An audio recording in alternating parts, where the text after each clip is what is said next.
Saphras kept his word and accompanied Levi toward Lordaeron, turning a private bargain into a public alliance. A third-stage star mage traveling beside Levi drew attention long before either man reached the capital. Near the inner border, Egmond appeared first, wary after too many simultaneous fronts. The second-stage ice mage recognized Saphras's avatar and asked why the boundless guild master had entered Lordaeron. Saphras said the visit belonged to Levi, then let the younger legend explain Dawn's connection. Egmond's suspicion changed when Levi gave his name and mentioned Sullivan's prior notice. Still, one unexpected guest beside Levi was enough to justify verification before the royal defenses opened completely. Egmond raised a hand, and a magnificent eagle-like magical beast emerged from his tower. Its speed shocked Levi because the creature moved with power matching a second-stage legendary flyer. Saphras identified it as a Mayar divine eagle, a race thought lost after the wizarding era. Those eagles once served human wizards and even held influence inside the ancient wizarding council. Their strongest members followed the council into the final demon war, and the race later vanished from Noah. Egmond had found this survivor beyond Noah and brought it back before it eventually reached legendary status. One living eagle turned an ancient footnote into a terrifyingly fast Lordaeron messenger. How many other wizarding-era relics still moved while modern kingdoms fought over ruined borders? Sullivan agreed to arrange the meeting and moved the visitors deeper into Lordaeron. Egmond allowed Saphras through, though his caution never disappeared while Lordaeron remained stretched across several unstable fronts.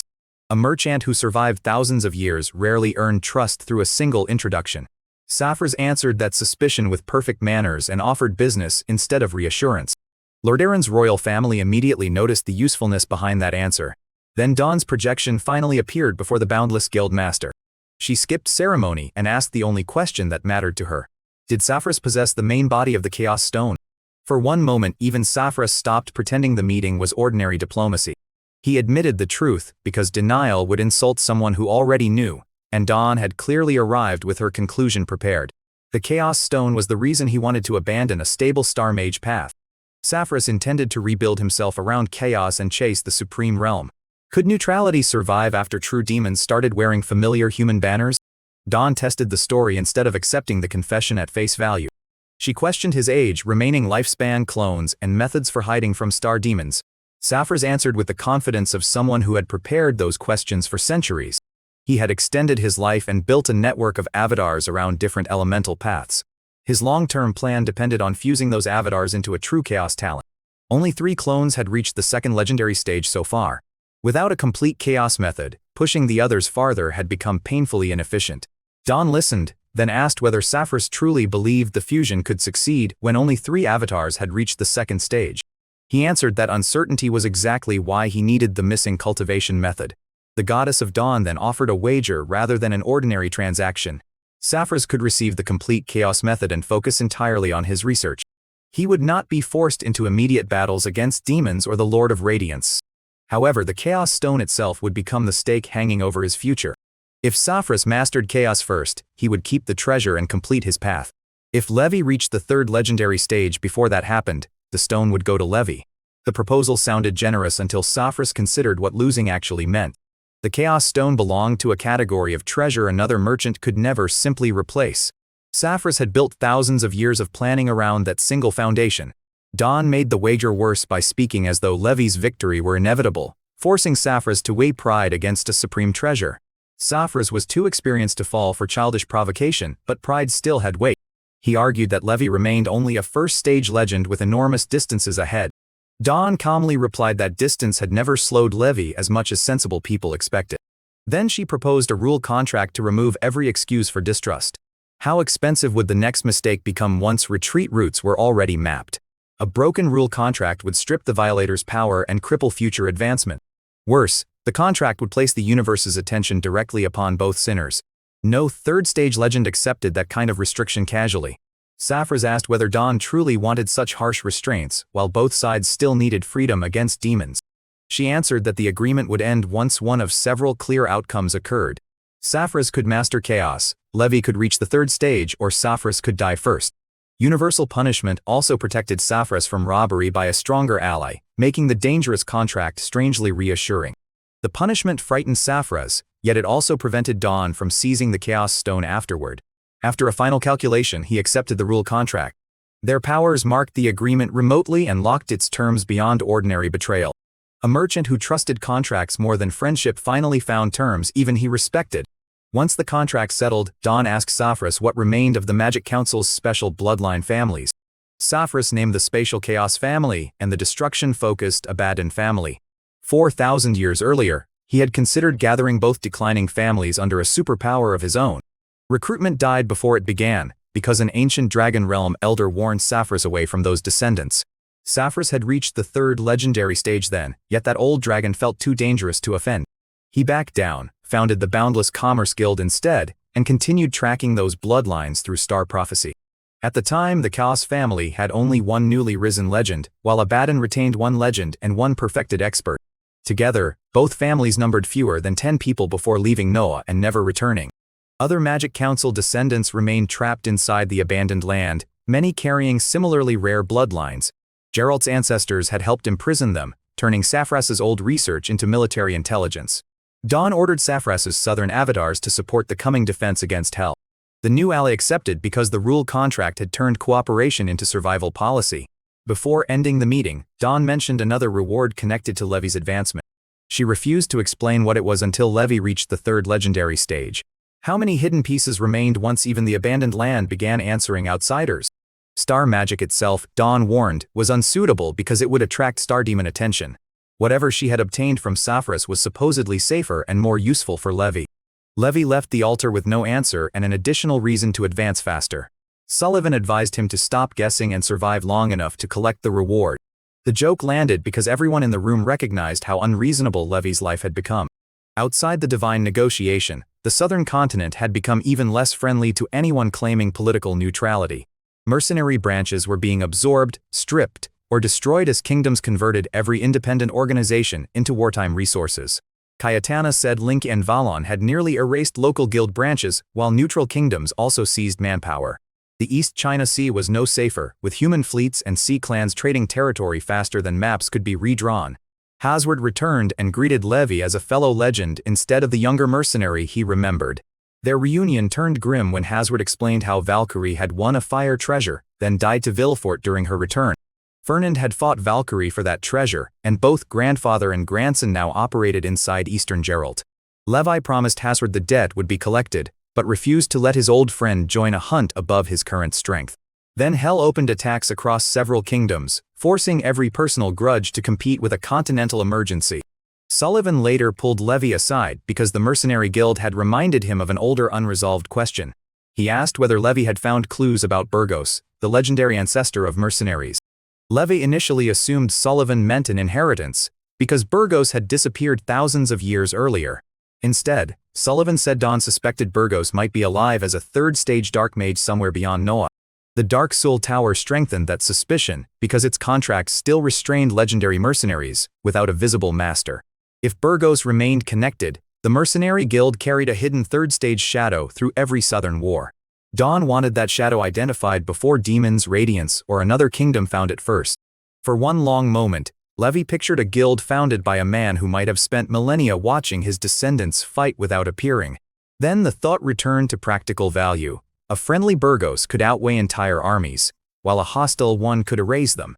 Sullivan left to report the clue, and Levi turned back toward Saphras before departing Lordaeron. The abandoned land mattered more urgently now, because Hell's opening attacks could accelerate whatever the demons were attempting behind its seal.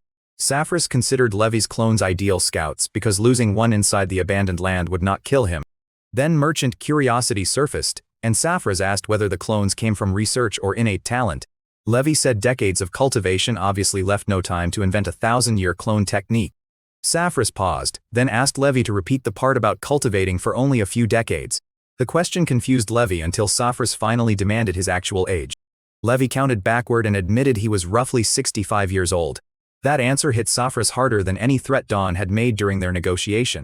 At the same age, Saphras had only reached Saint Realm while following a single-star mage path. Levi was a dual-path legend using space, chaos, destruction, clones, and combat power beyond his nominal stage.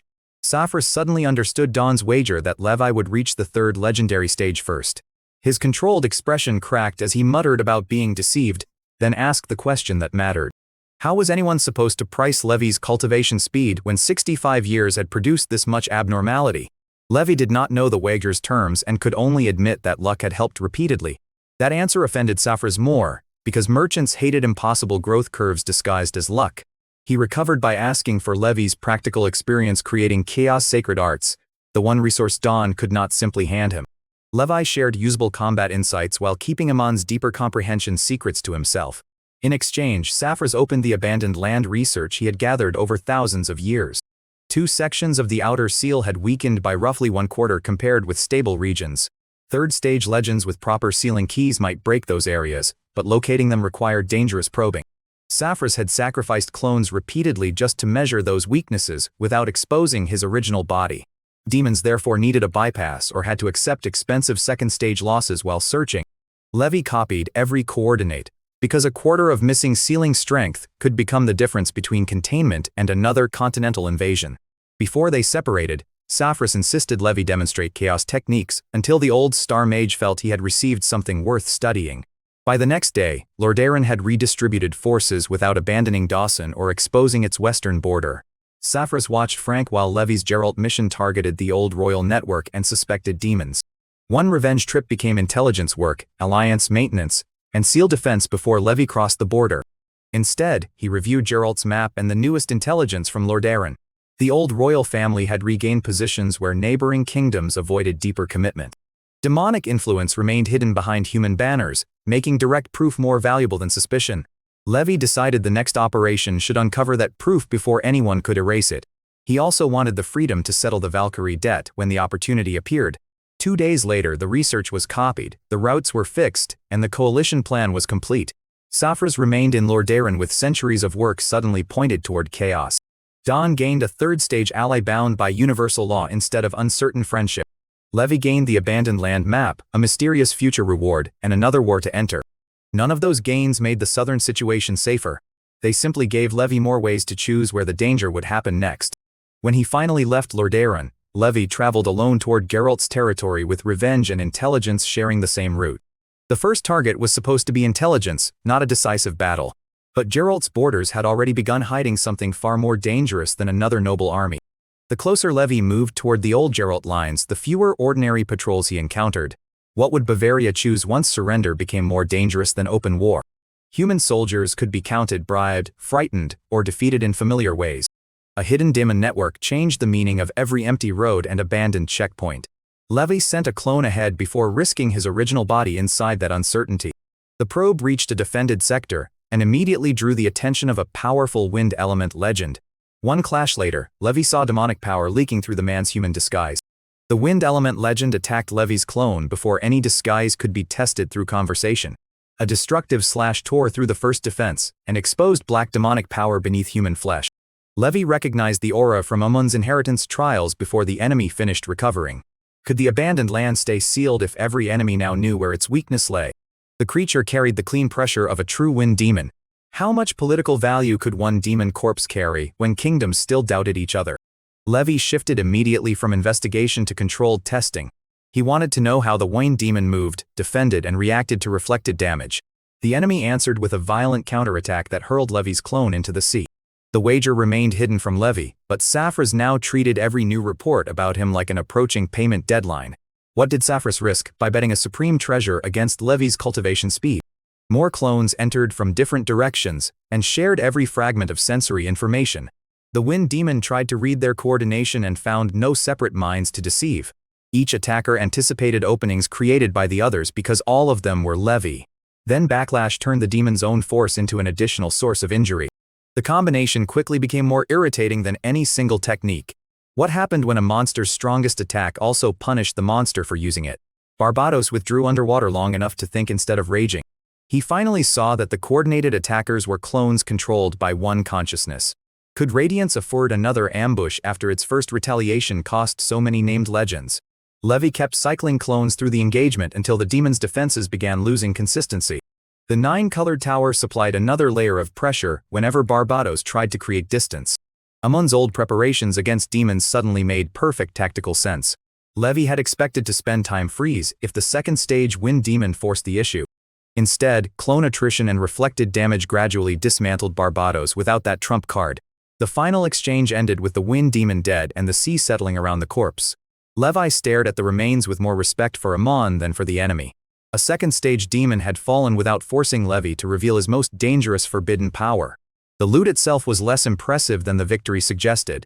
Wind resources were useful, but no supreme treasure waited inside Barbados's dimensional possessions. The corpse still carried value for Sugard, Auduras, and future undead construction. More importantly, the head could become proof that human kingdoms had been infiltrated by true demons. How many fronts could Dawn's coalition defend before one emergency became a deliberate distraction? Elsewhere, Barbados's death reached the Wind Demon network almost immediately through soul imprints. Kieran, the Wind Demon overseeing Valon, reacted with fury and suspicion.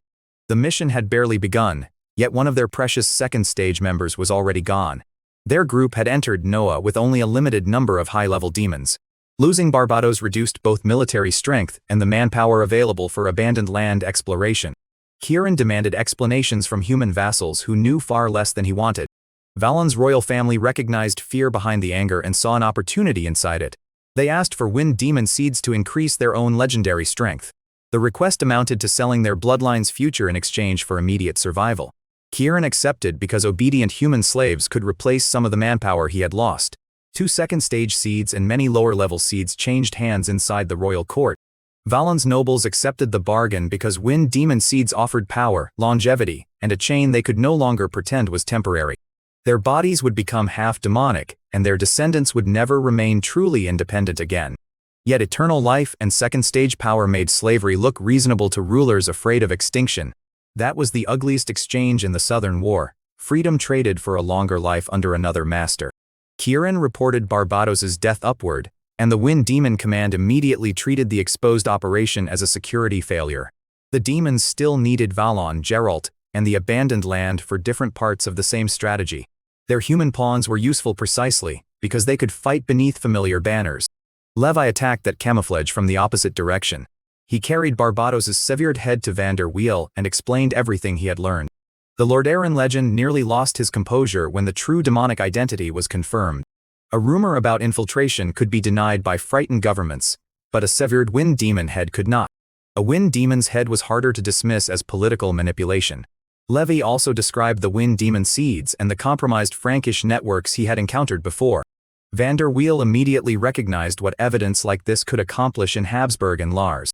Those kingdoms had tried balancing between larger camps while avoiding full commitment. Now neutrality could be framed as deliberate blindness toward a genuine demonic invasion.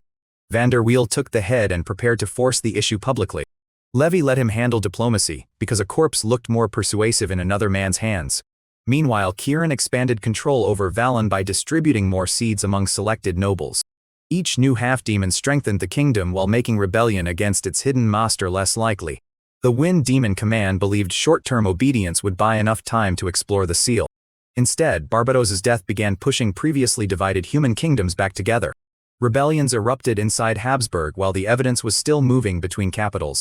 Lars suffered internal revolt at the same time as Hell continued draining its forces elsewhere. The timing made both royal families suspect coordinated demonic pressure rather than isolated noble ambition. Habsburg crushed its rebellion quickly, but the warning was impossible to ignore. Lars struggled harder because too many fronts already demanded soldiers and resources. Vander Wheel arrived with the Wind Demon head before either kingdom could retreat into denial. The Habsburg court sent Zephyr to Lars to discuss rebuilding their broken alliance. Lars answered with Sedinas, whose caution disappeared once the demonic evidence became undeniable. Neither Lars nor Habsburg suddenly trusted Lordaeron, but a severed Wind Demon head made continued neutrality much harder to defend publicly. They simply feared being dismantled separately more than they feared cooperating. What happened if Vitellion forced a choice before Bavaria finished becoming an alliance? He proposed a broader alignment capable of facing sea clans, Hell, compromised kingdoms, and demon agents together.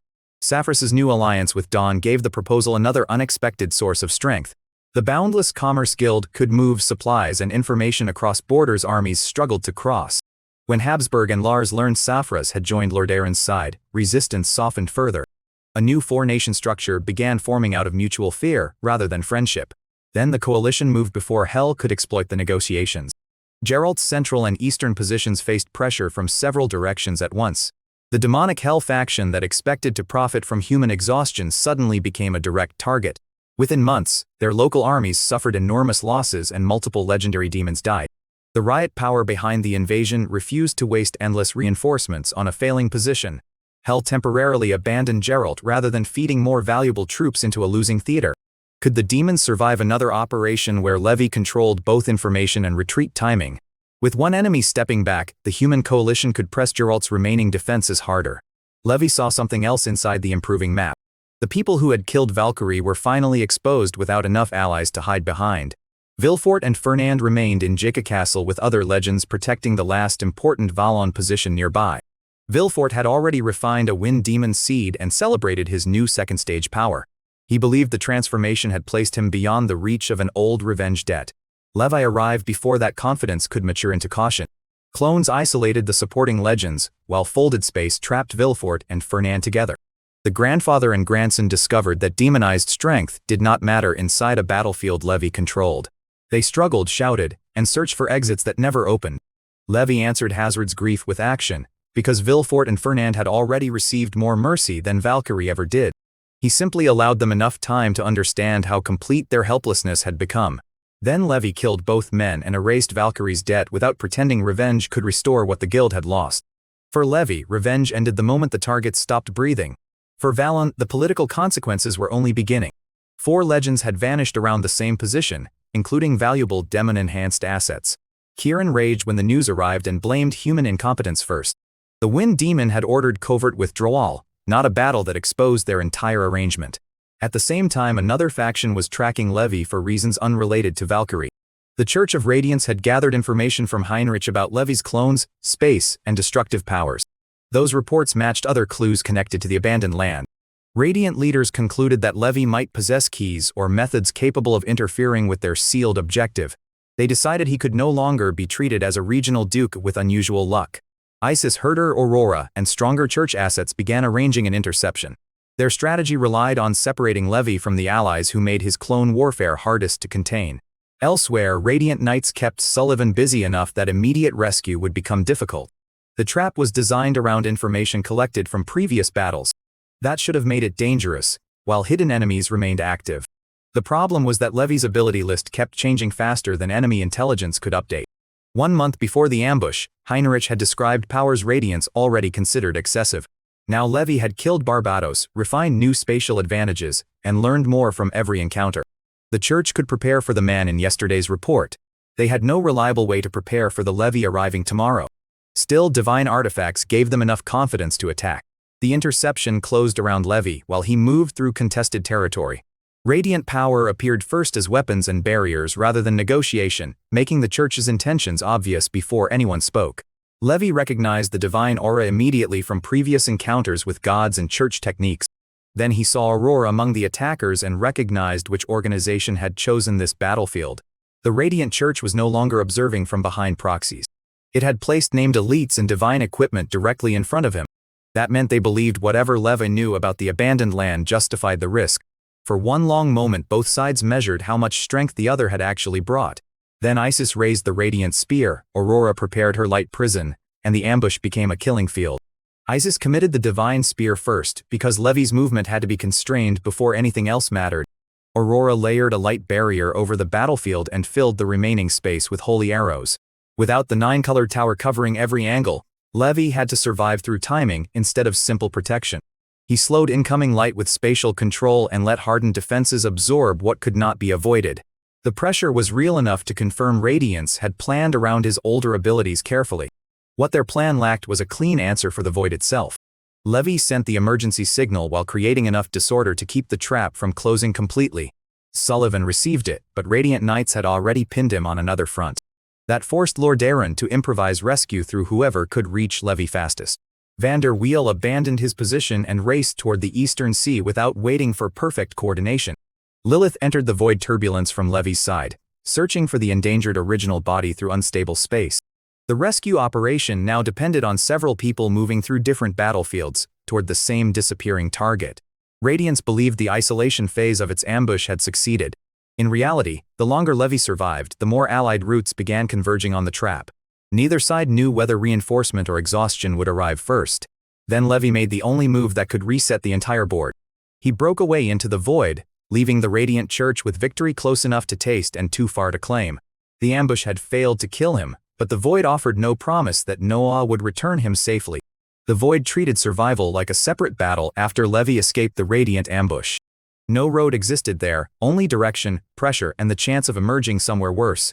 Levi searched for Noah while Lilith and the rescuers tried locating him from different vectors. The absence of a Void disaster became the first piece of good luck. He eventually emerged near the Death Swamp instead of inside enemy-controlled territory.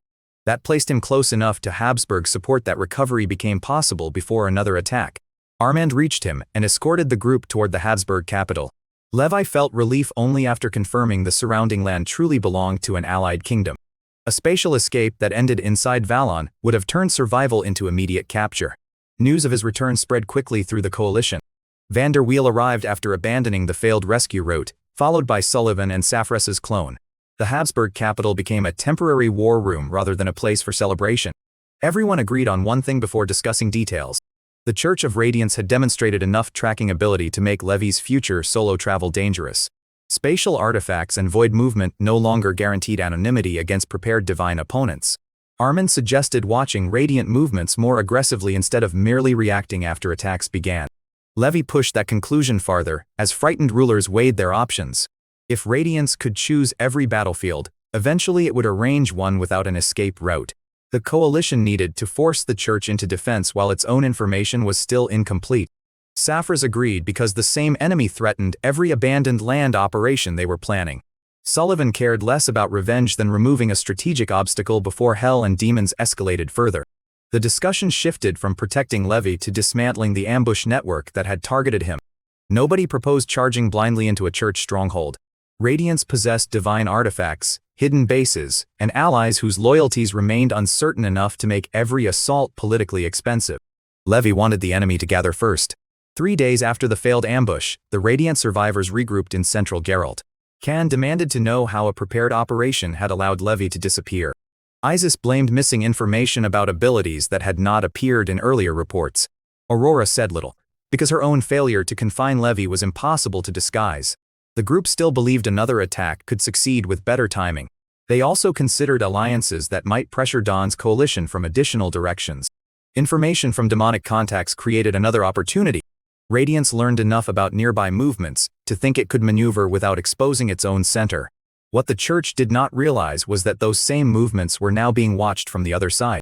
Lordaeron reopened the Geralt campaign with far less caution than before. Armand attacked from one direction, Van der Weel from another, and mercenary forces pressured a third line. The objective was to collapse central resistance before demons could rebuild a coherent defense. Geralt's shrinking territory became a corridor where every hidden organization had fewer places to disappear. Levi followed separate intelligence toward Bavaria rather than joining the obvious main advance. Saffres's network had detected powerful strangers near the Asquith kingdom. That region mattered because Asquith belonged to a branch of the old Bavarian royal bloodline. Its ruler possessed enough strength to interest anyone building a southern alliance. Radiant Knight Khan arrived first and approached Asquith directly. He wanted cooperation that would give the church local access, manpower, and a safer operating base. Asquith listened because every neighboring power had become dangerous enough to justify new options. The negotiation never reached the stable stage Khan expected. Levi's coalition had been waiting for Radiance to gather valuable people away from its best defenses. The interception began near the border between Asquith and Harry. Khan sensed something wrong shortly before contact, but there was no clean route to avoid the prepared position. Levi's side attacked with information tailored to specific Radiant elites. Lilith had prepared one tactic almost entirely around Hildur, whose true realm remained only the first legendary stage. Hildur's holy light mirror imitated second stage strength, but that borrowed height depended on divine power and an intact artifact. Levi's 3 clones rushed him together, accepting suicidal exchanges just to knock the priest away from Radiance's battle formation. The instant Hildur lost formation support, Levi opened Devour and swallowed him bodily into the dimensional demiplane. Nothing was absorbed. The ability removed Hildur from the battlefield and locked him inside Levi's private space. Outside, Isis and Khan reacted at once because 3 Levi clones vanished with Hildur instead of remaining in the main battle. They saw the danger without seeing it. If Hildur stayed isolated, nobody else could feed divine power into his artifact. Inside the demiplane, Lilith raised the 9-colored tower, while all 3 clones attacked before Hildur recovered his bearings. The holy light mirror tried answering, but the tower suppressed its divine fluctuations and stripped away the artifact's battlefield advantage. Hildur fought harder as the trap became obvious, spending divine power faster than his damaged position could replace it. Levi sacrificed one clone rather than letting the priest stabilize, then forced Hildur to burn more strength against the second. Another clone fell, but those losses bought exactly what Lilith wanted. Hildur no longer had enough divine power to threaten the demiplane itself. For one long moment, the remaining clone faced a priest who finally understood that rescue could no longer arrive from outside. What was a divine artifact worth once every source of support had been cut away behind a sealed dimensional wall? Lilith tightened the 9-colored tower's suppression, and Hildur's holy light mirror began shaking violently under the pressure. The final exchange ended with Hildur dead inside the demiplane, far from the allies who had entered Bavaria beside him. When his soul imprint vanished, Isis and Khan both felt it before any messenger could report the result. Hildur's death turned one missing fighter into a permanent loss, and Radiance's formation became harder to maintain. Levi's surviving clone reached for the holy light mirror, but Lilith stopped him and ordered the tower to suppress it again. Without Hildur's control or divine power, the mirror resisted for only moments before the 9-colored tower shattered it completely. One priest, one divine artifact, and 2 expendable clones disappeared from the ledger before the outer battle had even settled. Radiance had prepared to rescue Hildur. Now its strongest survivors had to decide whether staying longer would only add more names. Isis and Khan shifted toward escape while Aurora remained tied down by Saphris's ice clone on another part of the field. Levi resisted chasing every target at once, because a broken formation could still kill anyone careless enough to mistake panic for helplessness. Stranded first-stage legends were isolated first, turning the failed ambush into essence, equipment, undead material, and intelligence for later wars. The victory looked clean on a map. Up close, people still had to carry everybody away before anyone counted profit. Only after the main battlefield stabilized did Levi redirect attention toward Aurora and the fugitives scattering through the south. Aurora became his priority instead, while scouts carried new warnings south. She had helped build the earlier ambush and remained a dangerous source of church intelligence. More importantly, separating her from Khan and Isis removed the protection she relied on. 2 Levi clones followed Aurora deep into the Hengduan Mountains.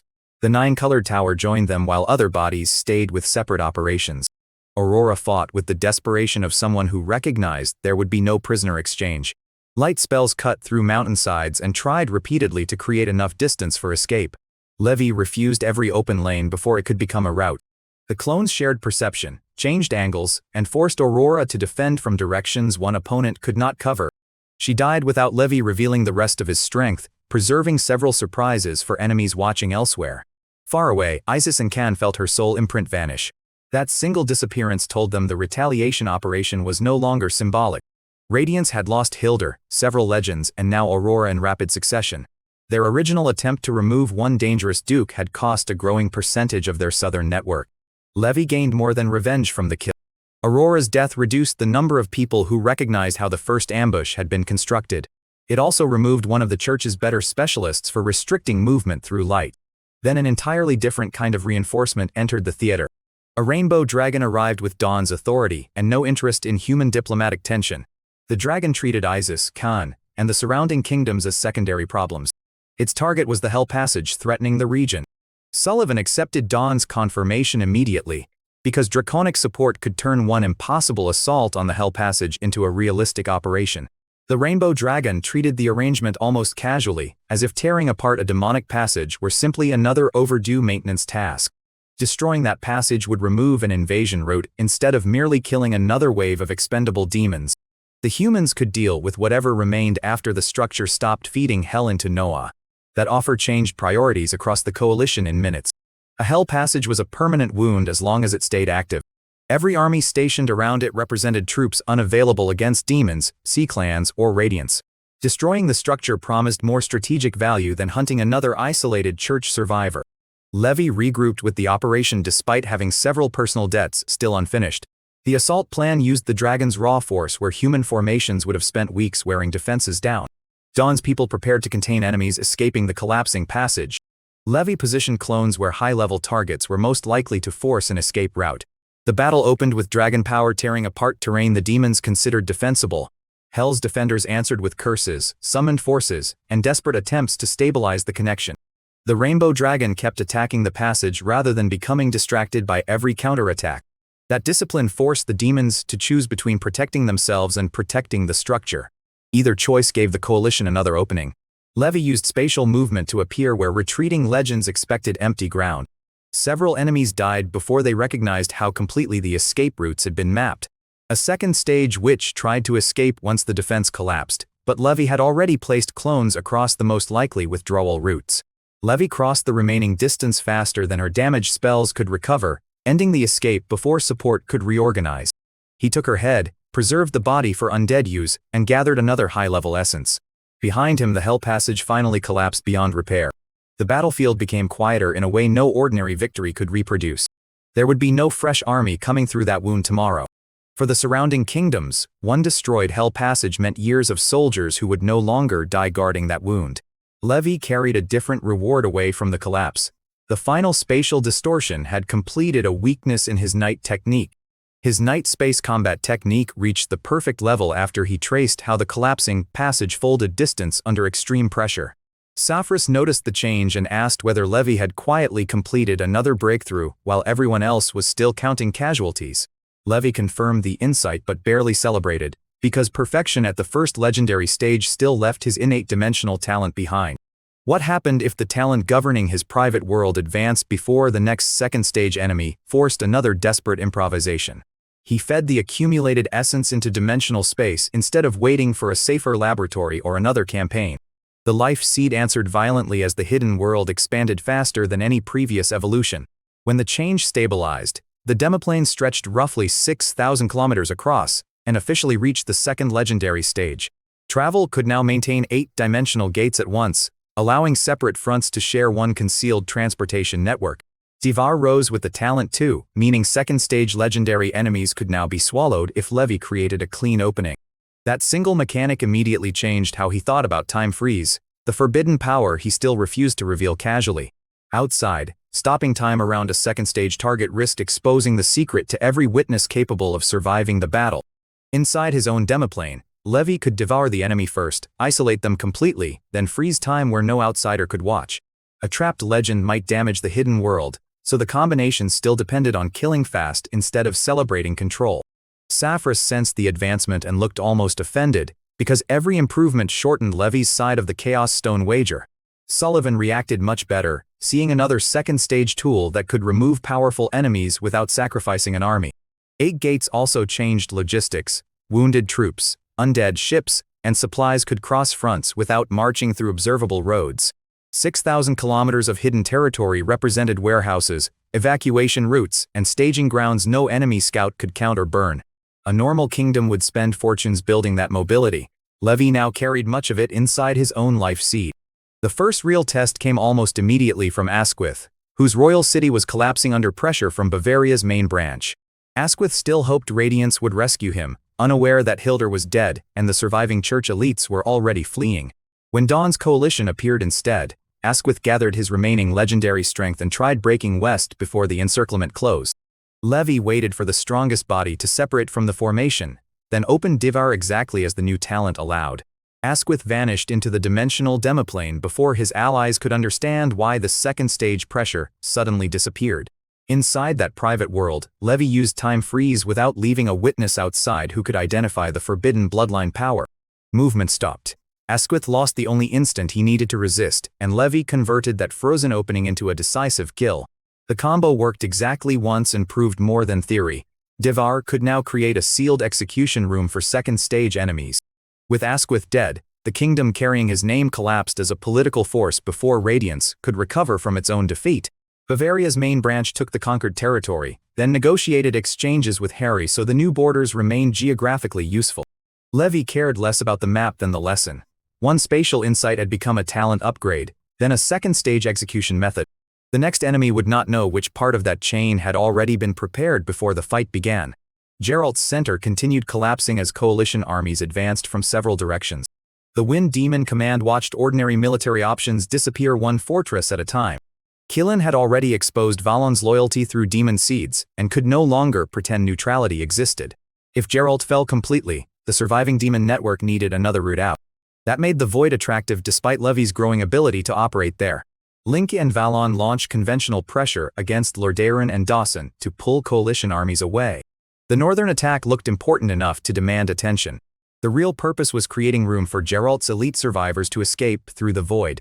Levi expected misdirection because the visible offensive arrived too conveniently and pulled attention away from several likely void routes. He sent clones toward likely withdrawal corridors instead of moving every force toward the new front. The decision paid off when wind mages and formless demons appeared where ordinary scouts saw nothing. A void pursuit did not resemble a battlefield inside Noah. There were no roads, walls, or landmarks that could anchor a commander's instincts. Every escape route depended on magical perception and the ability to maintain direction through unstable space. Levi's clones shared enough information to make that uncertainty less valuable to the fugitives. They intercepted several first-stage legends before the group could scatter completely. One wind mage used a wind demon seed to break through pursuit and escape. A perfected formless demon survived only because another high-level companion sacrificed itself. Those escapes annoyed Levi, but they also confirmed the retreat network's composition. The fugitives had revealed exactly which demonized assets Geralt considered important enough to save. Inside the void, Levi finished Immaret and hunted the weaker legends who had lost protection. The casualties turned the retreat into a second defeat rather than an orderly withdrawal. Survivors began asking how Lordaeron had known where to intercept a route hidden from normal geography. That question spread faster than any accurate answer. Demon officers suspected spies, compromised contracts, and unknown spatial methods all at once. Paranoia became another weapon, because nobody could prove which explanation was correct. The discovery of the formless demon Vecna made Geralt's collapse even harder to disguise. Killan realized the retreat had been observed from the beginning. Any attempt to save the Royal Center now risked feeding more elite assets into prepared interceptions.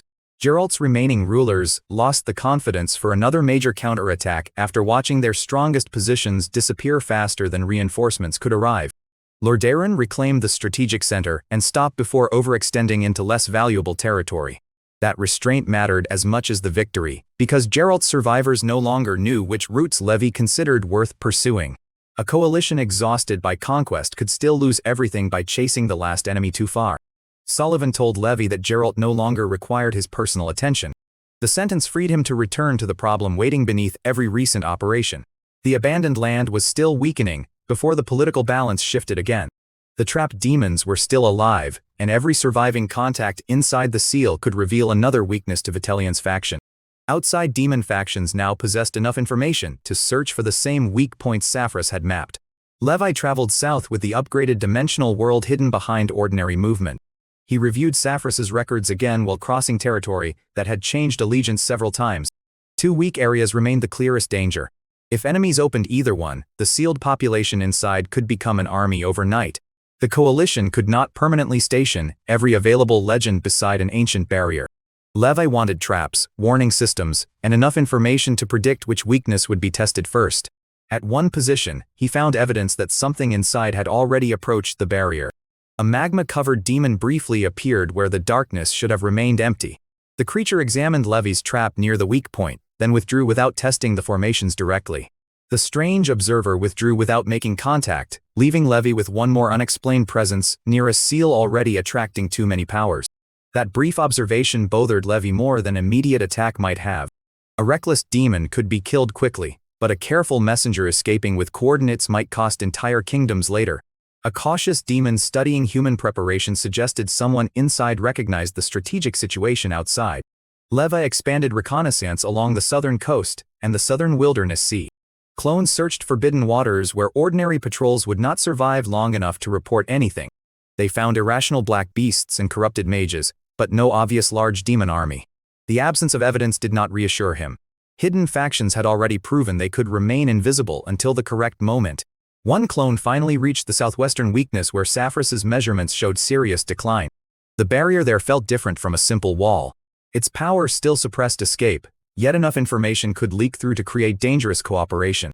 Inside the abandoned land, trapped demons had reached their own conclusions. They feared the universe producing another supreme being before they could escape. Ancient history had taught them what happened when a civilization outside gained overwhelming power first. Waiting quietly meant accepting eventual annihilation, while scouts carried new warnings south. That made outside demons useful even if both groups expected betrayal later. A wind demon reached the barrier and established enough contact for the prisoners to recognize its lineage. The trapped faction reacted with relief rather than suspicion. For them, any path outside looked valuable after thousands of years behind the seal. They explained that the barrier's decline had created opportunities for coordinated action. The outside demon learned more than Levi wanted transmitted. Levi moved to intercept before the messenger could leave with complete intelligence. The wind demon tried escaping through spatial methods while carrying information toward its allies. Levi killed the exposed body before the retreat finished, preventing one more messenger from carrying reliable coordinates outward. However, a final blood transmission slipped through the confinement before everything closed.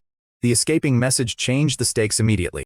Levi had prevented a living messenger from reaching the enemy. He had not prevented the enemy from learning that prisoners inside wanted cooperation. What exactly had been transmitted remained uncertain. That uncertainty forced Levi to assume the worst without knowing which preparations mattered most.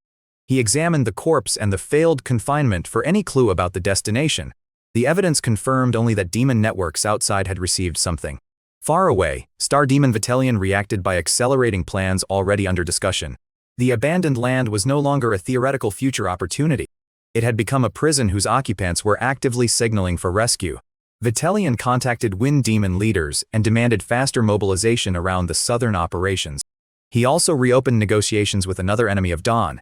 The Lord of Radiance had no reason to help demons for free.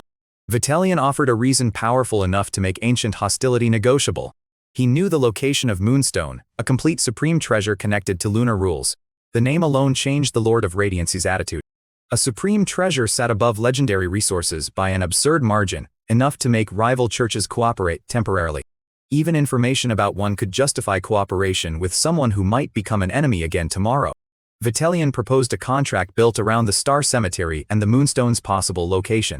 The Lord of Radiance demanded enough detail to confirm the bait was real. Vitellion answered because Dawn's strength had frightened him more than losing exclusive knowledge. He had personally experienced what happened when divine power and ancient wizard inheritance moved together. Another direct confrontation without support looked suicidal. The agreement therefore formed around mutual need rather than trust. Radiance now possessed a path toward a supreme treasure, giving the church a reason to cooperate even while distrusting everyone involved. Vitellion gained support against Dawn and more options for the abandoned land crisis. Both sides assumed the partnership would become dangerous once the common objective ended. Levi had no access to that private agreement yet. What he did know was that the barrier would attract stronger forces soon. He contacted Dawn's coalition and requested reinforcements that could survive second-stage demon attacks. Human kingdoms had too many fronts to send every suitable legend south. The Dragon Clan became the obvious source of concentrated power. Dawn had already demonstrated enough influence to request draconic intervention when the threat justified it. The Black King Dragon agreed that the abandoned land mattered beyond ordinary human politics. A breached prison could release enemies old enough to destabilize the entire continent. The dragon began gathering high-level members who were actually available. Not every legendary dragon could answer Dawn's request, because several still guarded other planes, bloodlines, and unfinished ancient obligations. Some searched distant regions for advancement opportunities. Others guarded responsibilities no human coalition fully recognized. Still, the list that remained was impressive enough to change the southern balance. 8 giant dragons prepared to move toward the abandoned land theater. That concentration of draconic power had not appeared openly since far older eras. Levi considered the benefit and the message simultaneously. If dragons were willing to reveal themselves this openly, every intelligent enemy would assume the seal mattered enormously. Secrecy had already collapsed, so Levi focused on controlling which enemies learned the weak points first and what they believed about the defenders. The objective now became making sure the attention arrived on ground prepared by Levi rather than by the demons. Harry's leaders saw the incoming dragons and briefly feared another invasion before receiving Dawn's explanation. Their relief did not erase the intimidation of watching enormous legendary creatures enter human territory. Levi met them and began assigning roles before suspicion could waste more time. Saphra's committed communication clones so separate teams could coordinate without pulling combat specialists away as messengers. The dragons would cover weak points according to elemental compatibility and expected enemy composition. Human legends would reinforce where formations and local knowledge mattered more than raw durability. Levi reserved his own clones for rapid reaction across distances others could not cross quickly. That structure finally gave the coalition something close to a flexible southern defense. Then Hell complicated the rescue plan again by shifting more pressure toward the same weakened regions the coalition intended to reinforce. Dawn's people still faced demonic positions elsewhere, while the abandoned land demanded more high-level strength. Levi decided the enemy should be forced to divide attention too. Rather than waiting beside the seal with every asset visible, he prepared attacks against another demonic region. The riot territory became the pressure point. If its ruler committed subordinates there, fewer demons could reinforce other objectives around the Seal and Southern kingdoms. If it ignored the attack, Levi could destroy troops and infrastructure almost freely. Either response helped Levi, because a cautious demon slowed the assault while a reckless one entered prepared killing ground. The next stage of the war would therefore begin far from the Seal everyone thought Levi cared about most. The tactic matched Levi's favorite kind of pressure, forced the enemy to choose which loss it preferred. Demon commanders rarely feared ordinary casualties, but they hated losing control of timing. Levi's clones entered the riot theater before its ruler decided how much strength to expose. Every destroyed camp also tested how quickly Hell could move reinforcements across its own network. The answers would matter once the abandoned land operation became a direct contest. For now, the coalition had dragons, Saphras' communications, and enough mapped routes to react. The demons had prisoners signaling from inside and allies buying support with supreme treasure information. Both sides were preparing for the same Seal from entirely different directions. The first real clash would reveal which preparation had been worth the greater price. Levi's first strike against the riot region used clones precisely, because the ruler there recognized the value of his true body. The Lord of Riot sent 2 second-stage steel rock demons to erase the intrusion quickly. Instead of avoiding them, Levi let the clones engage where the surrounding army would suffer from every missed attack. Legendary blows ripped through demon formations that had been arranged for ordinary battlefield control. The steel rock demons tried forcing a clean duel. Levi refused and kept moving the fight through concentrations of troops, siege beasts, and support casters. Every attempt to kill a clone cost the riot army another piece of infrastructure. The tactic infuriated the ruler enough to commit additional second-stage demons. That was exactly the escalation Levi wanted. His first 2 clones eventually died under concentrated pressure. The Lord of Riots treated the destruction as proof that the intrusion was contained. Then a third clone appeared beside a cluster of legendary demons and undead. Chaos Domain expanded before the targets could spread apart. Space folding closed the remaining exits and turned a battlefield into a temporary execution chamber. 5 steel rock demons and 2 legendary undead found themselves trapped inside the same kill zone. Levi attacked before their coordination could recover. Destructive Sword Light cut through the weakest target first and forced everyone else to spend power defensively. The trapped legends tried combining attacks, but the folded space distorted distance and timing. One body fell, then another, while the rest recognized rescue was not arriving fast enough. The scouting clone only needed to live long enough to confirm numbers, routes, and the exact shape of the demonic deployment. It only needed enough seconds to convert expensive enemy assets into corpses. By the time outside demons broke toward the prison, several legendary lives were already gone. Then the battlefield changed for reasons unrelated to Levi. A guidance altar deeper inside the demonic position began releasing much stronger fluctuations. Dense demonic power covered the structure until even visual observation became useless. Screams inside the haze ended one by one as something completed its descent. When the darkness thinned, 10 new fire demons stood around the altar. Their commander carried perfected second-stage pressure, forcing Levi to treat the group as a coordinated strike team rather than isolated targets. 2 others had reached advanced second-stage strength, while 7 first-stage demons followed them. The reinforcements needed time to adjust to Noah after arriving through the ritual. Levi used that information rather than trying to challenge all 10 immediately. A descending demon was dangerous, but adaptation created a predictable period of weakness. The enemy recognized the same thing and moved the new arrivals away from unnecessary combat. Their operation was splitting into different teams, each carrying a role the defenders had to identify quickly. Some demons would reinforce political allies and rebellions. Others had orders connected directly to the abandoned land. The southern invasion was no longer a collection of opportunistic attacks. It had become a network where each battlefield supported another one. Levi sent what he learned to Saphras and the Dragon Coalition immediately. Soon, Saphras returned an even more serious count from the western weak point. 25 demons had appeared across fire, ice, and lightning lineages. Their numbers included multiple second-stage threats capable of breaking ordinary formations through brute force. The dragon defenders met them before the Seal could become the primary target. Prepared magic arrays slowed the advance and gave wounded defenders protected corridors for retreat. The demons hammered each array hard enough to consume the defenses one layer at a time. By then, the western defense turned into a controlled retreat rather than a static battle. By then, the Crimson Flame Dragon commanded the withdrawal while stronger companions protected injured members. Balrog Abijin pushed relentlessly, accepting damage to prevent the dragons from stabilizing. He recognized that time favored Noah once more reinforcements began arriving. That made every retreating kilometer dangerous for both sides. Nearby, the dragons lost array after array while trying to preserve their highest-level bodies. Among Noah's allies, the Boiling Dragon and Shadow Dragon were eventually injured too badly to continue fighting. They withdrew into a legendary demoplane for recovery rather than becoming trophies for Hell. Abijin accelerated the attack when he saw defenders disappearing from the front. Elsewhere, the pressure nearly turned the controlled retreat into a collapse. Then two of Safras's second-stage clones arrived. Their appearance changed the battlefield arithmetic immediately, because frightened rulers now saw reinforcements instead of another isolated defensive pocket.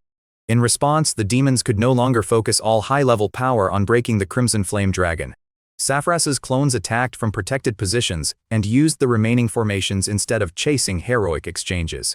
As options narrowed, the dragons regained enough breathing room to finish withdrawing behind stronger defenses. Abijin tried maintaining momentum because allowing the line to settle would waste everything already spent. Levi received the report from afar and saw no reason to intervene while the defenders were already stabilizing the western weakness. When the final arrays activated, the western weakness was no longer close to collapse. Levi received the report far from that position and finally released a breath of tension. One seal point had survived the first coordinated assault. That did not mean the overall operation was succeeding. Several demon teams remained unaccounted for, while hidden enemies remained active. Levi asked Safras to trace them through every communication channel and intelligence source available. Elsewhere in the south, the answer came from an unexpected direction. One missing force had not remained near the abandoned land at all. It had moved toward Frank, before the political balance shifted again. The defenders faced a different problem. The name immediately connected several problems Levi had been tracking separately. Frankish politics were already unstable after noble conflicts, demon activity, and weakened royal authority. A demon team entering that crisis could turn rebellion into regime change overnight. Safras confirmed that something large had happened around the main imperial line. Levi shifted clones and intelligence assets before complete details arrived. Frank had become a separate battlefield without reducing pressure on the seal. That was exactly the kind of split the demon network wanted. Demon commanders reacted differently. The coalition now had to decide whether saving a human empire justified moving forces away from an ancient prison. Levi chose a third option whenever possible. Clones could cross distance faster than ordinary armies and threaten demon detachments without abandoning the main defense. Inside Lordaeron, the larger concern remained Abijin, while the coalition watched closely. Politically, the Balrog had failed to break the western point but showed no willingness to retreat quietly. Crimson Flame Dragon shared that stubbornness from the opposite side, preferring direct pressure whenever complicated plans began wasting time. Both second-stage powers continued trading attacks while their teams reorganized. Abijin believed the humans and dragons needed more time to concentrate strength. During the withdrawal, the defenders believed every additional hour increased the chance of trapping his force completely. That contradiction turned retreat into another weapon. Afterward, the Crimson Flame Dragon gave ground when necessary but kept the Balrog engaged emotionally. Safras's clones punished every overextension through coordinated elemental attacks.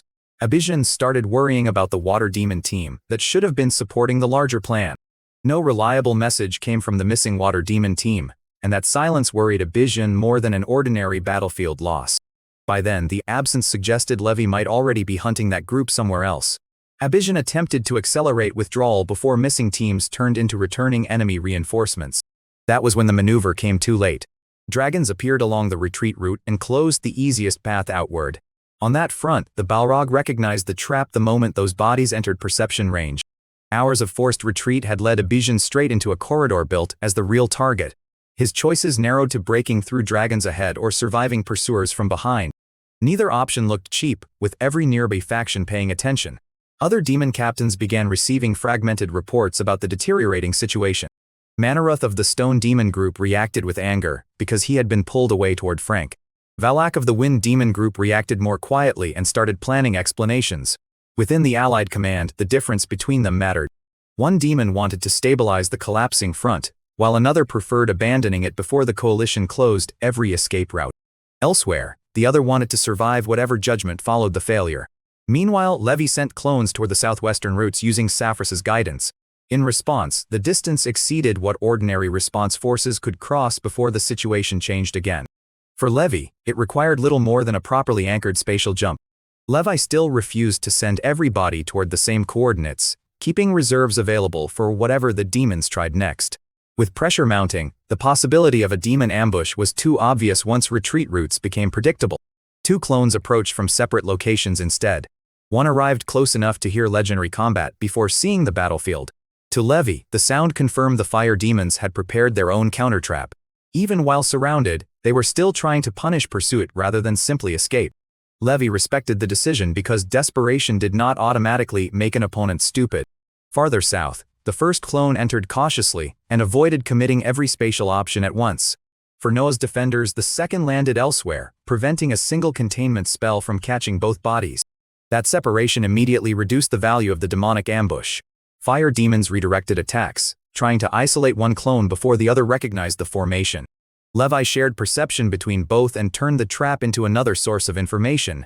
Within the demon camp, the battle shifted again before either side could force a clean result. Valak and the other surviving captains were already discussing how to report the disaster upward.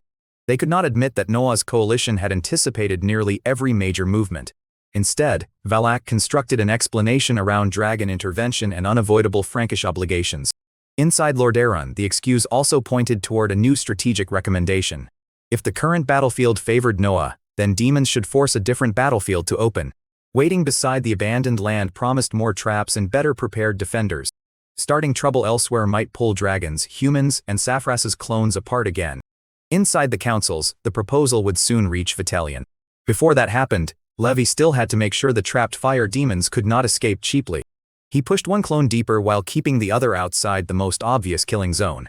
During the withdrawal, the enemy reacted by concentrating attacks on the body that appeared more isolated. Levi let them believe the choice was working for several exchanges. Every committed spell revealed another formation anchor and another retreat priority. Then the second clone changed position and forced the fire demons to defend in two directions. Afterward, the ambush ceased being a surprise and became an expensive delay. Across the western weakness, Saphras's clones continued supporting the dragons against Abisian. By then, the defenders were tired, wounded, and increasingly short on prepared arrays. The demons had lost the advantage of uncertainty, and every failed deception now exposed another piece of their command structure. Every surviving force on Noah's side now knew roughly where the main enemy teams were located. That was enough to transform emergency defense into coordinated containment. Abisian recognized this before some of his subordinates did. He stopped thinking about victory and started calculating which route preserved the most demons. Once that happened, the water demon team's silence made every calculation worse. If that group had been destroyed, Levi's returning force could appear at any moment. If it remained alive, nobody could explain why it had not answered. Either possibility reduced trust inside the operation. Elsewhere in the fighting, the fire demon commander began preparing to abandon positions once considered essential. For Levi, that mental shift represented the real victory of the defense. Saphras's report from Frank arrived while Levi was still coordinating the abandoned land defense. For the coalition leaders, the first sentence was enough to make him stop everything else. Frank's main royal line was collapsing under an offensive reinforced by demons. Levi immediately asked whether the Nicholas family still survived. He had already accepted that the central royal branch might be beyond rescue. Nicholas mattered because one surviving great family could preserve a political alternative after the capital fell. Saphras could confirm wind demons and stone demons operating openly on the southeastern front. That removed any remaining doubt about where two missing demon teams had gone. Elsewhere, the same forces meant for the abandoned land had been diverted into Frankish civil war. Levi saw opportunity and danger inside the discovery. Their absence weakened the seal operation, because every missing demon reduced the force available to protect the vulnerable passages inside the abandoned land. Their success in Frank could create a far larger enemy state if nobody responded. He ordered Thunder Dragon notified immediately and told Raven and Giddis to prepare for rapid deployment. The water demon team near the abandoned land became the priority before anyone moved north. Levi wanted that group trapped so completely that Frankish reinforcements could not save it later. He also sent warning toward the Bavarian royal line. A demon-backed Frankish victory would place Bavaria beside a unified hostile empire almost overnight. That strain forced a response. The message included enough evidence to make complacency difficult. Levi then pulled Raven, Giddis, and several other legends into his expanded dimensional demoplane. Their surprise at entering with second stage members nearly exposed how much his inner world had changed. Levi gave a casual explanation and kept the real scale private. Saphras led the route while Levi moved the group south toward Thunder Dragon's position. Behind them, Frank had already suffered the catastrophe they were discussing, with royal authority collapsing faster than outside armies could respond. Harris's faction had launched a sudden full offensive against the main royal line. Levi saw one useful consequence. The first two defensive belts collapsed before exhausted loyalists stabilized the third. Harris paid heavily enough that the defenders believed another assault would take years to prepare. That assumption lasted only until outside forces entered the war. Farther south, Radiance and Demon support returned exactly when Frank's defenders relaxed.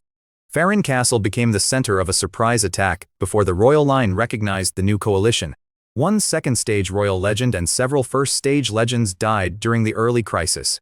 The Frankish Revolution accelerated when 3 ducal castles fell, turning a noble power struggle into a collapsing national order. One family was destroyed completely while 2 others surrendered rather than follow it into extinction. Bologna Academy refused to follow the new regime blindly, preserving one armed center that the victorious faction still could not fully control. Headmaster Ludwig led the academy's professionals into battle and died with them. Other colleges surrendered when it became obvious no relief force was coming. Farin Castle then absorbed everything the royal family still possessed. Hidden legends emerged, old treasures entered the formations, and civilians sheltered behind walls already cracking. Those holding the line saw the cost differently. The royal ancestors knew losing Farin meant losing the political center of the empire. They spent resources accumulated across generations to delay that outcome by hours. Harris demons and radiant forces kept attacking anyway.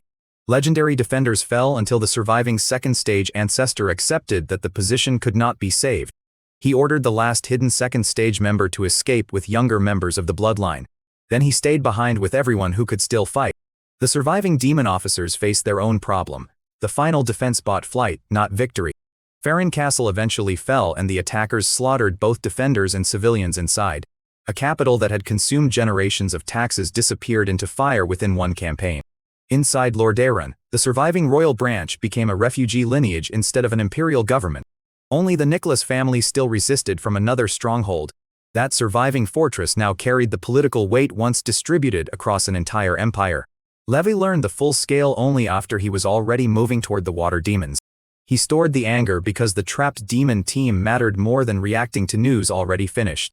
At the southern weak point, Thunder Dragon had successfully lured 10 water demons deeper into prepared terrain. Saphras pointed out the location and explained how the dragons had avoided revealing the true containment line. Levi told Thunder Dragon to stop advancing. He wanted the water demons to believe the defenders had become cautious rather than prepared. Then Levi began building arrays and spatial traps behind the enemy position. The political calculation was different.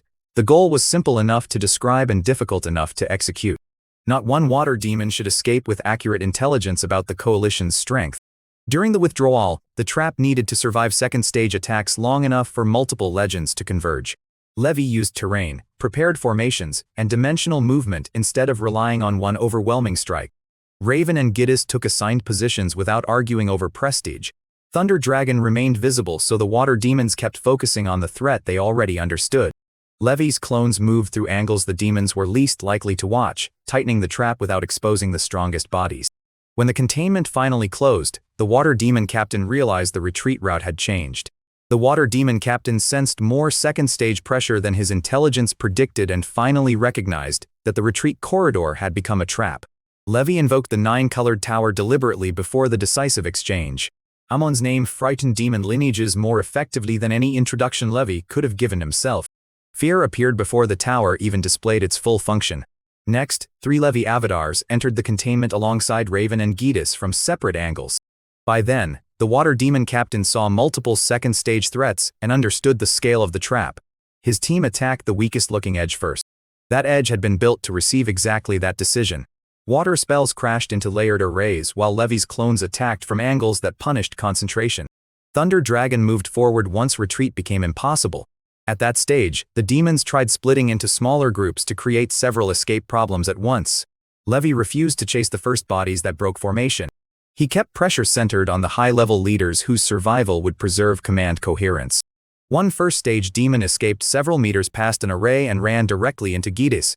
Another attempted the sea route and found Raven waiting beneath the surface. Along the same line, the water demon captain spent power breaking a spatial lock only to discover another layer outside it. Each escape method cost something the next method needed.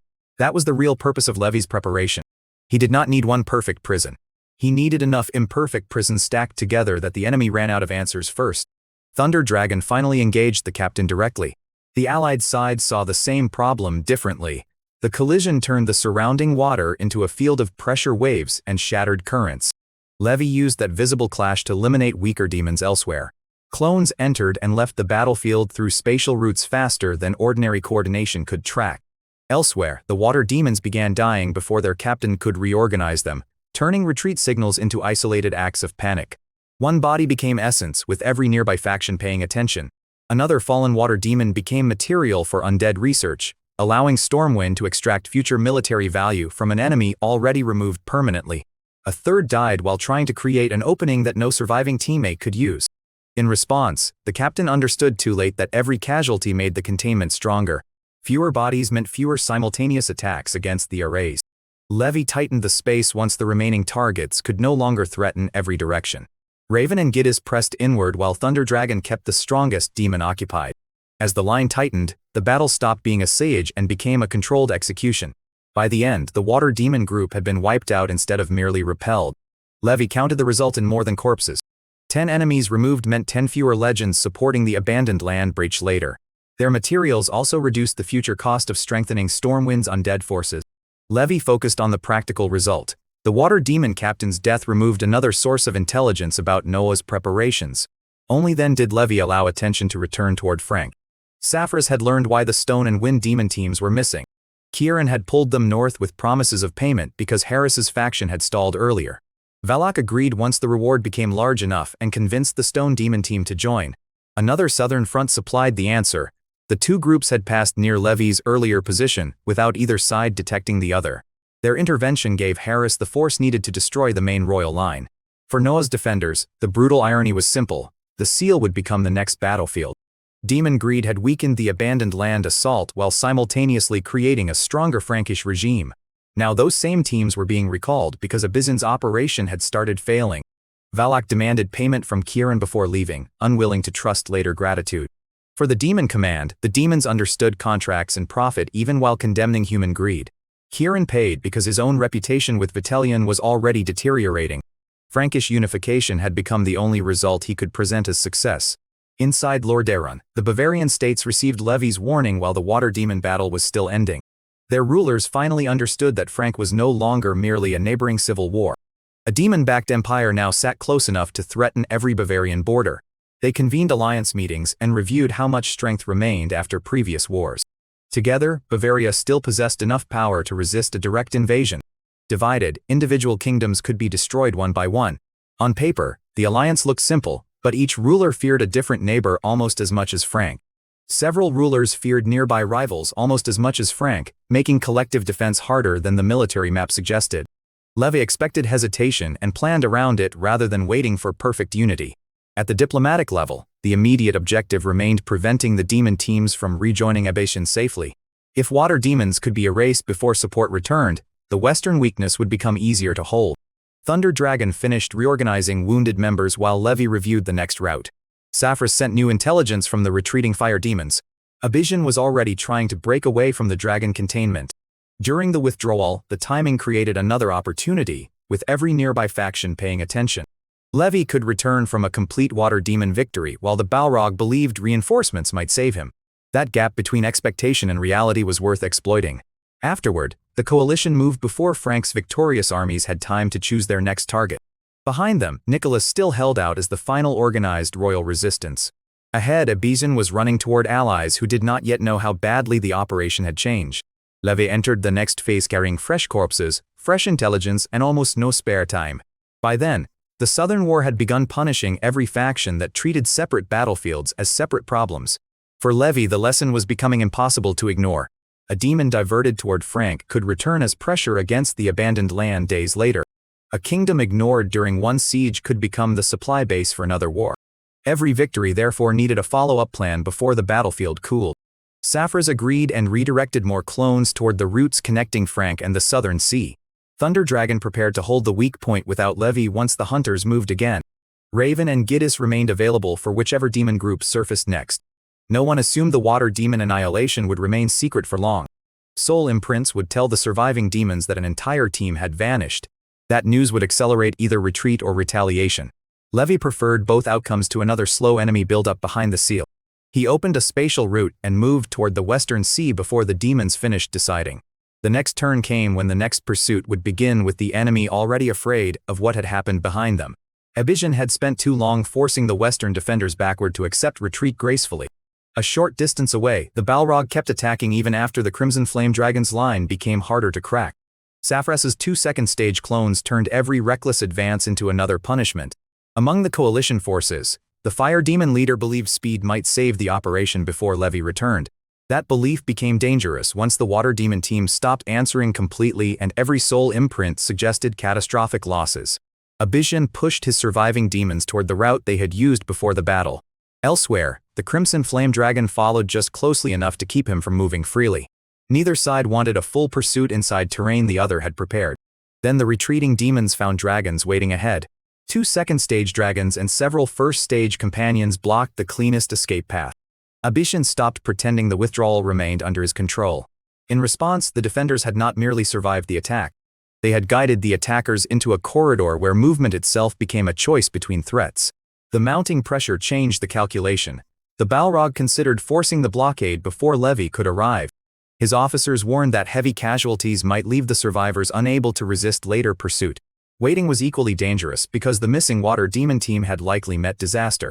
For the first time, the demons began measuring success by how many bodies could return alive.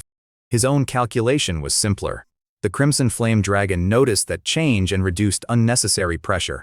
A frightened enemy trapped between roots could be more useful than a cornered enemy fighting without restraint. Saphraz's clones focused on maintaining the geometry of the containment. They did not need to kill Abidjan immediately. They only needed to make every route expensive until more allies arrived. Meanwhile, Manhwa and Valak were leaving Frank after completing the work Kieran had purchased. News from farther south changed the picture. The Stone Demon captain believed they had earned enough reward to justify the detour. Valak cared more about returning before Vitellion learned how much the abandoned land operation had suffered. Then news of the Water Demon annihilation reached the wider demon network through soul imprints.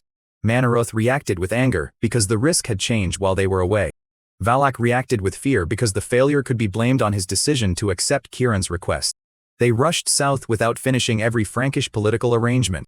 Harris no longer needed their presence to destroy the remaining scattered opposition. To the people holding the line, the main royal line was broken, and Nicholas stood isolated. For the demons, saving their own operation became more urgent than supervising human victory. Levi moved toward the same region from another direction. Saphraz's dark clone detected a second-stage fire demon roughly 2,000 kilometers southwest. Demonic leaders had another calculation. The contact immediately suggested either a retreating officer or deliberate bait. Levi treated both possibilities as dangerous, with the wider war still unresolved. He created 2 clones instead of moving his original body into an uncertain position. They used separate spatial routes instead of sharing one arrival point, denying the defenders a single obvious interception zone. One clone landed close enough to hear the battle before seeing it. Inside Lordaeron, the danger warning activated almost immediately, with every nearby faction paying attention. 4 second-stage demons and 7 first-stage demons were hidden beneath the Western Sea. For those rulers, the plan looked simple by legendary standards and dangerous for exactly that reason. During the withdrawal, the demons expected pursuers to focus on the visible fire demon acting as bait. Once several valuable enemies committed, the hidden group would strike from below. Levi smiled because the trap confirmed his caution had been justified. Afterward, the visible second-stage veteran was still valuable enough to kill. Levi's nearby clone entered the fight beside Saphraz's dark avatar and pressured the bait aggressively. By then, the hidden demons waited, hoping additional targets would arrive before revealing themselves. Levi refused to offer easy targets, keeping his real combat power hidden until the pursuing demons committed too deeply to disengage safely. He instead opened dimensional space around the visible fire demon and Saphraz's clone together. Both disappeared before the ambushers could close their jaws.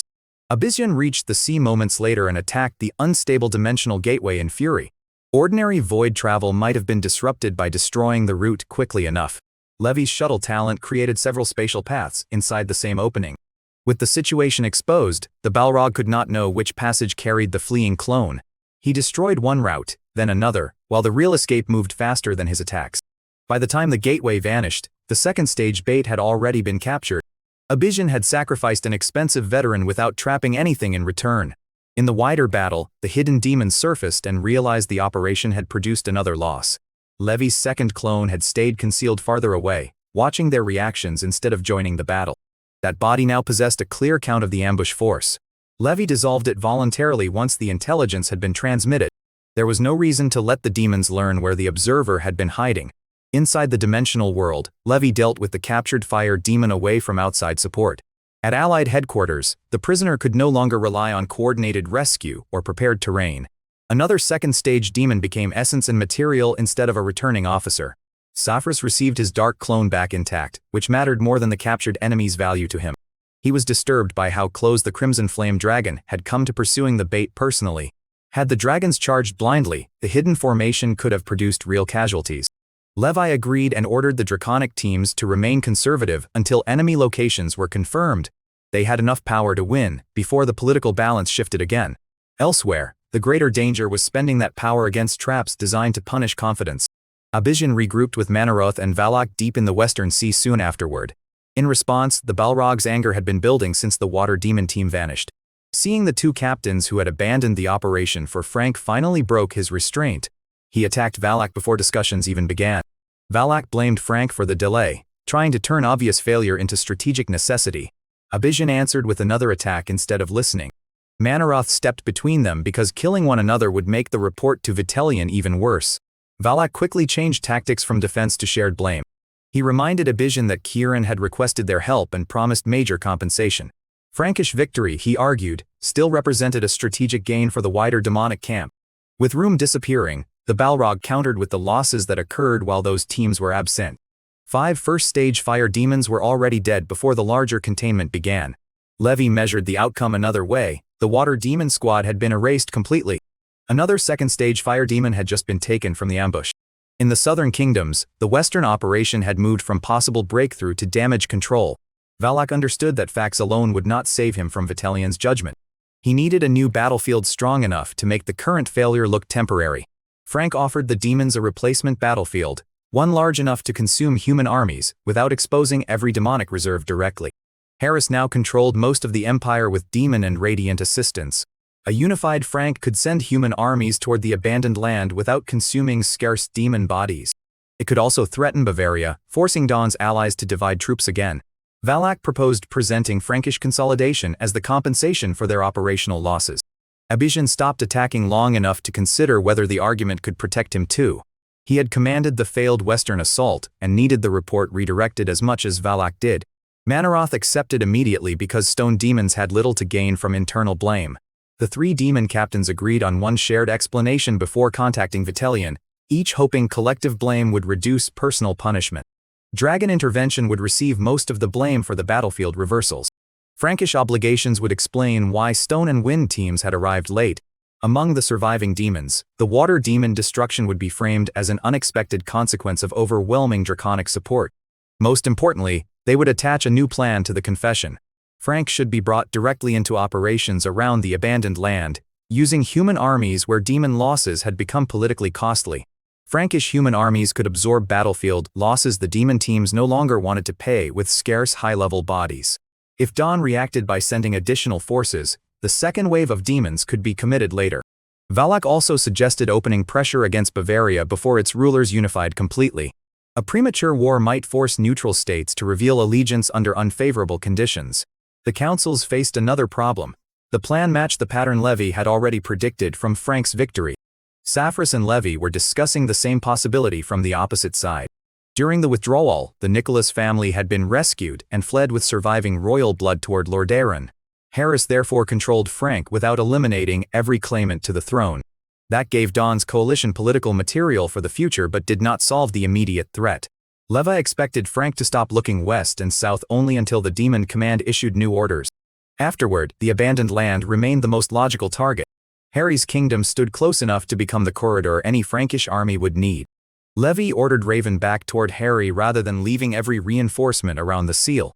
Saphras asked whether Bavaria should be warned more directly. Levi answered that warning them would not create unity where political fear still divided the states. Some Bavarian kingdoms feared Linky attacking their eastern flank more than Frank invading from elsewhere. Others understood that Harry's fall would expose them next. By then, the argument was no longer about whether danger existed. It was about which danger each ruler expected to arrive first. While they debated, Saphras's intelligence confirmed unusual Frankish movement toward the Hengduan region. Levi showed no surprise when Saphras confirmed Frankish movement, because the new regime needed an external victory to stabilize its authority. A moment later, the demons had lost enough direct strength that using human armies had become the obvious solution. What mattered now was whether Bavaria would resist before or after the first border fortress fell. Beyond the main clash, the coalition could not defend every neutral ruler who refused to choose. Levi intended to make the choice impossible to postpone. That meant letting Frankish deployment become visible rather than hiding it from frightened courts. Once armies appeared, arguments about hypothetical risk would end by themselves. For Noah's commanders, the demons were about to help Levi solve the diplomatic problem through aggression. Across the Western Sea, Valak prepared the report that would authorize exactly that mistake. Vitellion would hear about dragons first, because fear made the easiest justification.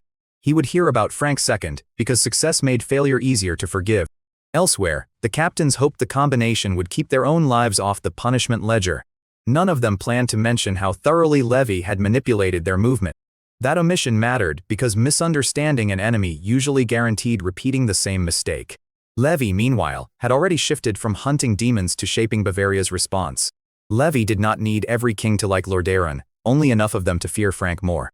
He only needed them to understand that surrendering Harry would move Frankish pressure closer to their walls. In response, the James Kingdom and the United Academy State were likely to see that first. Kunz and St. Antonio would hesitate, because Link still threatened their eastern exposure. Those divisions gave Frank a narrow window to act before a common defense became unavoidable. Levi expected the Demon Command to recognize the same window. That sustained pressure had one effect. The question was whether they would exploit it carefully or rush, because recent losses had shortened their patience. Valak's plan depended on urgency, using Frankish momentum before Bavaria could convert frightened kingdoms into a functioning common defense. Urgency was exactly what Levi wanted his enemies to feel. One bad decision could now drag an entire neutral region into the war. For Levi, the southern conflict had reached the point where strategy no longer moved armies alone. It forced kingdoms to choose which future they were willing to survive. The southern theater produced another complication. The demon captains presented themselves before Vitellion knowing excuses alone would not satisfy a star demon. Valak therefore led with the strongest fact available. The Dragon Clan had entered the war openly. He described 8 second-stage dragons operating around the abandoned land. Abijah added that the Crimson Flame Dragon stood far above ordinary second-stage opponents. Even as a perfected second-stage Balrog, he could not match that dragon directly. Vitellion stopped focusing on the smaller losses for a moment. A dragon that strong was probably only missing final proof before entering the third legendary stage. Preserving that possibility mattered more to Vitellion than punishing subordinates before their human networks finished mobilizing. Another third-stage draconic powerhouse could permanently change the balance around the seal. Still, Vitellion understood why Valak was emphasizing the dragons so heavily. The soldiers guarding the position saw something harsher. The Wind Demon Captain wanted unavoidable enemy strength to explain every operational mistake.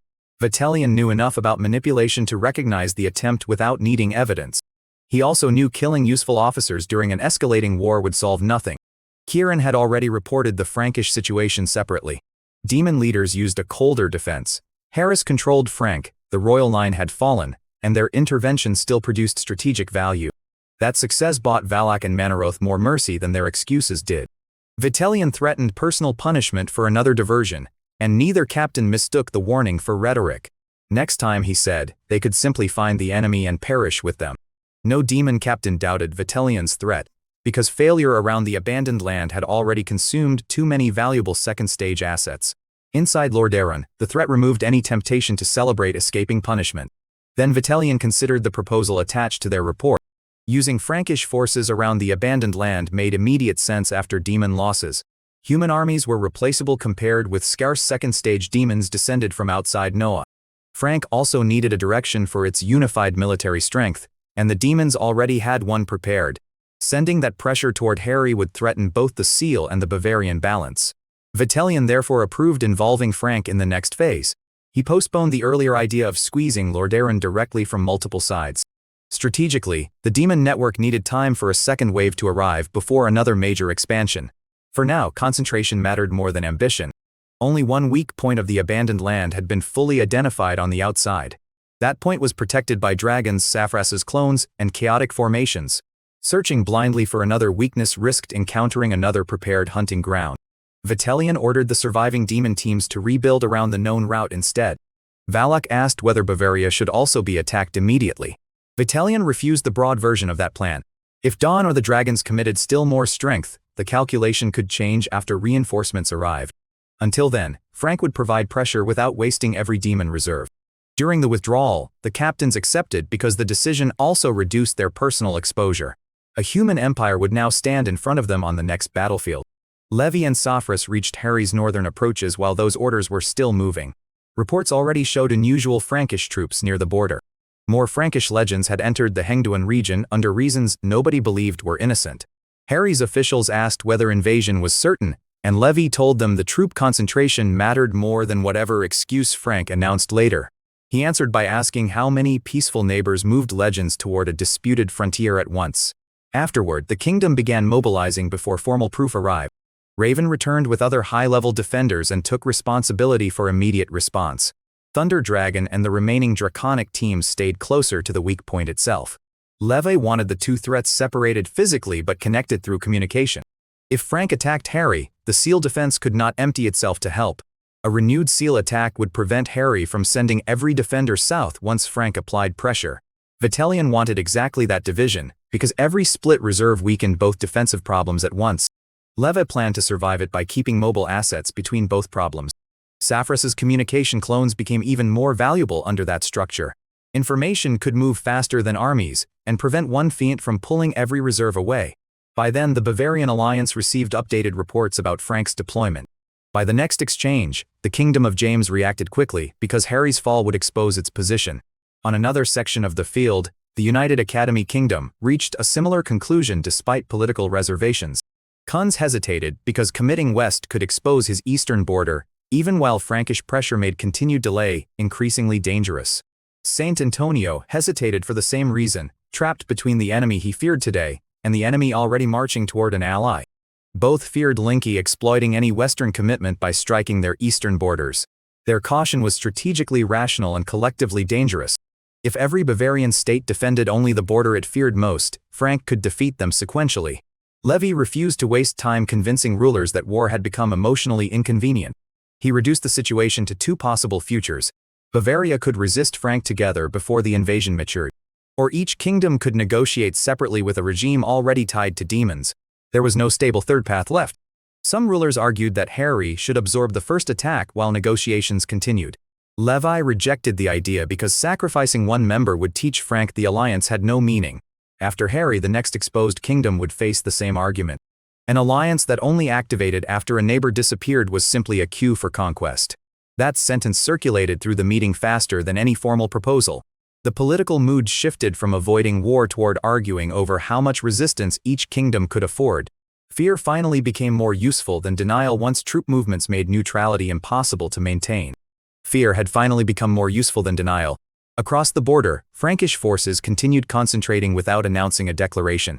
Harris's faction had every reason to move before Bavaria completed coordination, because delay only strengthened the coalition they feared. Demon advisors encouraged an early Frankish attack, hoping a quick victory would stabilize the new regime before Bavaria finished coordinating. A short victorious campaign could prove the new regime's legitimacy and secure routes toward the abandoned land. Elsewhere, the Nicholas survivors in Lordaeron complicated that legitimacy. While a royal claimant survived, every Frankish defeat could become a rallying point for rebellion. Levi intended to preserve that card rather than spend it prematurely. For now, military survival mattered more than deciding who would someday wear the Frankish crown. He ordered scouts to watch roads, dimensional movements, and concentrations of high-level professionals. Ordinary troop numbers alone could mislead when legends decided battles in minutes. Harry's formations were strengthened where Frankish armies were most likely to cross. Raven coordinated local defenders who knew the terrain better than outside reinforcements. Levi kept his strongest bodies away from obvious positions. He wanted Frank to believe Harry depended mainly on visible Bavarian support. If the invasion began, hidden clones could attack command nodes instead of wasting time on infantry. Levi had used the same principle against demon armies before: destroy coordination, then divide the surviving force. Remove coordination, and a larger force could become several smaller problems.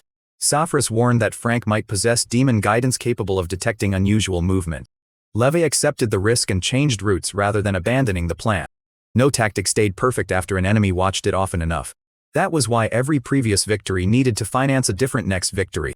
The abandoned land remained strangely quiet during the political buildup, giving the defenders no reason to believe the demons had abandoned it. That silence felt unnatural after days of demon pressure. Thunder Dragon reported no immediate breakthrough attempt.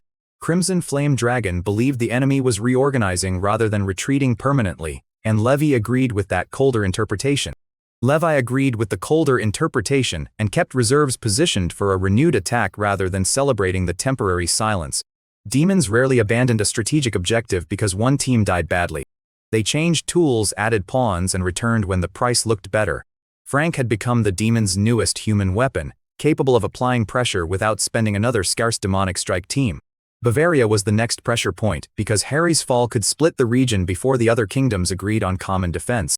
The seal remained the ultimate objective behind both fronts, which made Frankish pressure dangerous even when no demons stood beside its armies. Vitellion's plan therefore made sense even from Levi's perspective. That made it more dangerous than a desperate attack.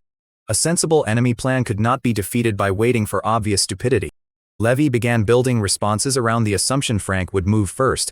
If Harry held, Bavaria would gain confidence and the demon's strategy would lose momentum. If Harry collapsed, the alliance might fracture before Lordaeron could replace the losses. That first battle would carry political weight, far beyond one border province, because every Bavarian ruler would watch the result.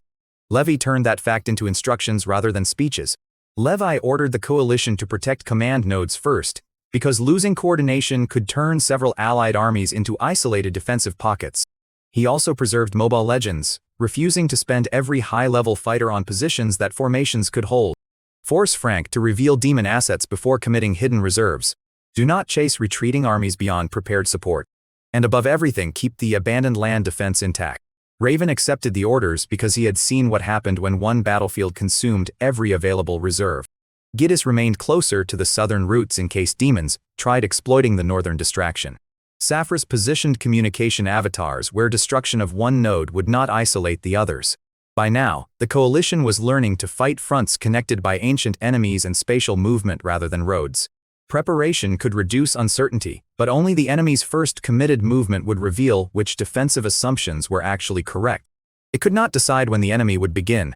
Frank and its demon backers chose the timing, making any wait for perfect certainty strategically useless. The first clear answer arrived through troop movement instead of diplomacy, exactly where Levi expected pressure to become visible. Duke Sire's Frankish forces deployed directly toward Harry's northern border. Legends appeared inside the Hengduan region in numbers too concentrated for routine patrols. Harry's court requested immediate confirmation from Levi. He gave none because confirmation was no longer necessary. An army at the border was already an argument expressed in soldiers.